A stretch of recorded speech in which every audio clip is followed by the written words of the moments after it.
যখন দেখেছেন তো হাওয়া কি আর জান্নাতের খুবসুরতি কি সব ভুলে গিয়েছেন। এমত অবস্থায় জিবরিলকে জিজ্ঞাসা করা হচ্ছে, হে জিবরিল বলো ইনি কে? জিবরিল আমিন বলেন যে শোনো হে আদম আলাইহিস সালাম, হে হাওয়া তোমরা জেনে নাও ইনি কে জানো? ইনি হচ্ছেন নবীর বেটি ফাতেমা। ইনি হচ্ছেন ফাতেমা।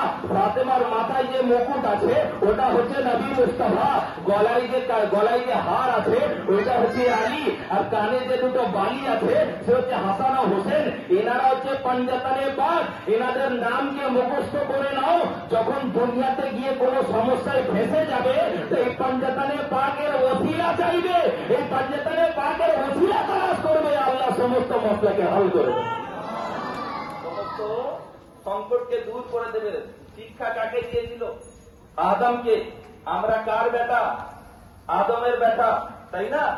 আদমের আওলাদ। আমাদেরকে ওই ভালোবাসার শিক্ষা দিয়েছিল।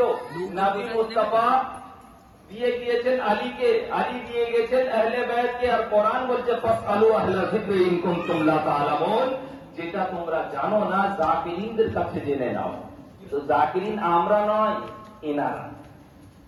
জাকিরিন আমরা নয়, এনারা। আল্লাহ পাক রব্বুল আলামিন এনাদের ভালোবাসা আমাদের দিলের মধ্যে রাখার তৌফিক দান করুক। বিশেষ করে পাঞ্জাতানে পাকের মহব্বত আমাদের দিলের মধ্যে বেওয়াস করে দিন।